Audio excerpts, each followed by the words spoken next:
Hi everyone, स्वागत है आप सभी का हमारे यूट्यूब चैनल में। देखिए यहाँ पे बीपीएससी 68वीं का जो मेंस एग्जामिनेशन चल रहा है उसका जीएस पेपर 2 है, जिसके बारे में बात करने वाले हैं। कैसा आया आज का पेपर, कैसे रहे प्रश्न, सेक्शन वाइज हम देख लेते हैं। प्रश्न नंबर सेक्शन 1 का प्रश्न नंबर 1 का ए क्वेश्चन है। यहाँ पे भारत में गत्यात्मक धर्म निरपेक्षता को आलोचनात्मक दृष्टि से विश्लेषित कीजिए। यानी कि जो डायनामिक सेकुलरिज्म है इन इंडिया, उसको क्रिटिकली जो है एनालाइज करना है। फिर बी जो है, बी में क्या क्वेश्चन दिया है, भारत में क्षेत्रीय राजनीति अपनी भूमिका निभाती है, व्याख्या कीजिए। नेक्स्ट क्वेश्चन है सी नंबर, भारत के संविधान में सकारात्मक निर्देश देश में सामाजिक और आर्थिक लोकतंत्र के एक चार्टर के रूप में है, उदाहरण सहित व्याख्या कीजिए। क्वेश्चन नंबर 1 का डी देखेंगे, भारत के सर्वोच्च न्यायालय के न्यायिक पुनरावलोकन क्षेत्राधिकार को स्पष्ट कीजिए। यानी कि जो जुडिशियल रिव्यू है उसको जो है आप स्पष्ट कीजिए, उसके क्षेत्राधिकार को। नेक्स्ट है ई ऑप्शन, बिहार के पिछले दशकों में अपनी राजनीतिक संस्कृति में सुधार देखा गया है, उदाहरण दीजिए। क्वेश्चन नंबर 2 देख लेते हैं क्या आया था, क्षेत्रीय परिषदों के अंतर्गत देश में राष्ट्रीय हित की सर्वोपरिता प्रतिस्थापित है। भारत में क्षेत्रीय परिषदों की प्रकृति एवं कार्यशैली का उपयुक्त कथन के परिप्रेक्ष्य में आलोचनात्मक दृष्टि से परीक्षण कीजिए। अथवा यहाँ पे क्वेश्चन नंबर बी भी है, जाति भारतीय राजनीति में एक भूमिका निभाती है, दशकों में इसके कामकाज में बदलाव आया है। आप पिछले कई दशकों में इसकी बदलती भूमिका को कैसे देखते हैं? क्या विकास का तर्क जाति के चरित्र को कमजोर करता है? अपने उदाहरण दीजिए। क्वेश्चन नंबर 3 देखेंगे, 3 का ए देखेंगे, भारत के चुनाव आयोग ने चुनाव कराने में महत्वपूर्ण भूमिका निभाई है, दशकों से चुनावों को स्वतंत्र और निष्पक्ष बनाने में इनकी भूमिका का आलोचनात्मक परीक्षण कीजिए। बिहार में सेशन पूर्व और सेशन युग के बाद चुनावों के संचालन के संदर्भ में अपने उत्तर के कारण दीजिए। यह लोकतंत्र को मजबूत करने में कैसे योगदान देता है? तो ये जो स्टेटमेंट बड़े बड़े स्टेटमेंट हैं और इनमें जो है कंफ्यूज होने की ज़रूरत नहीं है, एक एक चीज़ को समझना होगा, फिर उसके बाद इसका उत्तर दिया जाएगा। नेक्स्ट क्वेश्चन है, राज्यसभा की संरचना एवं शक्तियों का विवेचन कीजिए तथा संसद के द्वितीय सदन के रूप में इनकी भूमिका का उल्लेख कीजिए।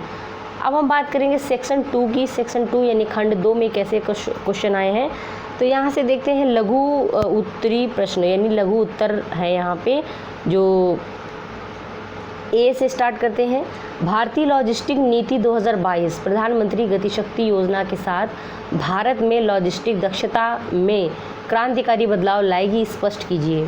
अगला क्वेश्चन देखेंगे, अटल इनोवेशन मिशन किस प्रकार पूरे भारत में नवाचार और उद्यमशीलता को बढ़ावा दे रहा है, व्याख्या कीजिए।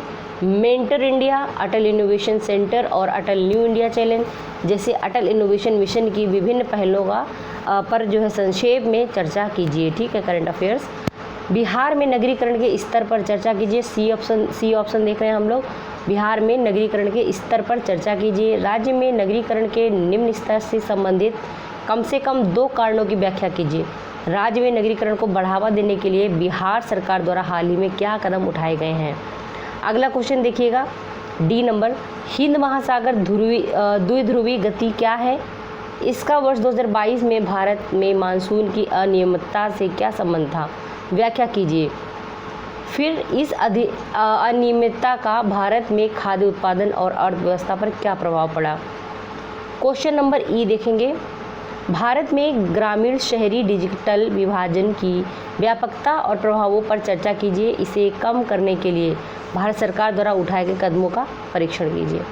5 नंबर क्वेश्चन है यहाँ पे, 2022 में भारत के वैश्विक व्यापार संबंधों की जांच कीजिए। 2022 में भारत के वैश्विक व्यापार संबंधों की जांच कीजिए। व्यापार बढ़ाने के लिए भारत द्वारा की गई विभिन्न पहलें क्या हैं? भविष्य में भारत के वैश्विक व्यापार संबंधों को बढ़ाने के कुछ उपाय सुझाइए। अथवा करके यानी और करके नेक्स्ट क्वेश्चन दिया गया है, फरवरी 2022 में भारतीय दूरसंचार विनियामक प्राधिकरण यानी कि जो ट्राई है, ट्राई द्वारा जारी रिपोर्ट के अकॉर्डिंग दिसंबर 2021 के अंत में अखिल भारतीय औसत 85.91% के मुकाबले बिहार सेवा क्षेत्र में 53.71% टेली घनत्व है। इस स्थिति के कारणों को इंगित कीजिए। इसका क्या प्रभाव है? स्थिति में सुधार के लिए उठाए जा सकने वाले कदमों की जांच कीजिए। क्वेश्चन नंबर 6 देखें। नीली अर्थव्यवस्था यानी ब्लू इकोनॉमी की पहचान राष्ट्रीय विकास के 10 मुख्य आयामों में से एक के रूप में की जाती है। उपयुक्त कथन के आलोक में अर्थव्यवस्था के लिए इसके महत्व पर चर्चा कीजिए और नीली अर्थव्यवस्था को बढ़ावा देने के लिए भारत द्वारा उठाए गए कदमों की सूची बनाइए। क्या ये पर्याप्त हैं? यहाँ पे अथवा करके एक क्वेश्चन और है, देख लेते हैं। कच्चे माल के आधार पर बिहार को वन आधारित उद्योगों, कृषि आधारित उद्योगों और खनिज आधारित उद्योगों में विभाजित कीजिए। उन उद्योगों की अवस्थिति को दर्शाने वाले स्वच्छ रेखा चित्रों द्वारा अपने उत्तर की पुष्टि कीजिए। अब यहाँ पे बात करेंगे सेक्शन 3 की और यहाँ पे क्वेश्चन नंबर 7 है। लघु उत्तर लिखने हैं यहाँ पे। भारतीय परिप्रेक्ष्य में तकनीक यानी कि जो प्रौद्योगिकी है का स्वदेशीकरण से आप क्या समझते हैं? बी नंबर देखेंगे। व्याख्या कीजिए कि बढ़ती ऊर्जा आवश्यकताओं को पूरा करने के लिए भारत के लिए अपने परमाणु ऊर्जा कार्यक्रम का विस्तार करना क्यों आवश्यक है? परमाणु कार्यक्रम में आवश्यक सावधानियां भी लिखिए। अगला क्वेश्चन देखेंगे सी नंबर। इंटरनेट और इंटरनेट में अंतर लिखिए। इंट्रानेट और इंटरनेट में अंतर लिखिए। ठीक है। व्याख्या कीजिए कि किस प्रकार इंटरनेट और इंट्रानेट ने मनुष्यों के जीवन को बदल दिया है। डी नंबर है। प्रौद्योगिकी आधारित बिहार के आधुनिकीकरण पर एक नोट लिखिए। अगला ये ऑप्शन, स्वास्थ्य क्षेत्र में नैनो प्रौद्योगिकी की भूमिका का वर्णन, भूमिका जो है उसकी चर्चा कीजिए। विभिन्न रोगों के उपचार में इसका उपयोग किस प्रकार किया जाता है उदाहरण सहित उल्लेख कीजिए। अब नेक्स्ट क्वेश्चन देखेंगे। संगणक एवं संचार प्रौद्योगिकी के क्षेत्र में प्रगति के साथ आम जनजीवन एवं सरकारी तंत्र के परिक्षेत्रों में भारत डाटा चोरी के गंभीर संकट से जूझ रहा है। डाटा चोरी साइबर थ्रेट के उन विभिन्न क्षेत्रों की विवेचना कीजिए एवं इन सभी क्षेत्रों में केंद्र सरकार द्वारा इसे रोकने के प्रयासों का वर्णन कीजिए। उपलब्ध तकनीकी संसाधन की सहायता से कीजिए। ठीक है। यहाँ पे एक चीज़ ध्यान रखिएगा, हिंदी मीडियम वाले बच्चे, जो इंग्लिश मीडियम है, इंग्लिश का जो इसका उच्चारण है वो जो लिखा हुआ है रूपांतरण वो ज़रूर पढ़ेंगे। अगला देखते हैं। एक तरफ प्रत्येक परिवार को पीने योग्य जल की उपलब्धता का उद्देश्य एवं दूसरी तरफ बढ़ती आबादी के कारण जल की कमी को ध्यान में रखते हुए जल संरक्षण में भारत सरकार की भूमिका पर प्रकाश डालिए। साथ ही केंद्रीय सरकार के उद्देश्यों की पूर्ति हेतु बिहार राज्य द्वारा अपनाए गए वैज्ञानिक एवं तकनीकी विकास की विवेचना कीजिए। ठीक है।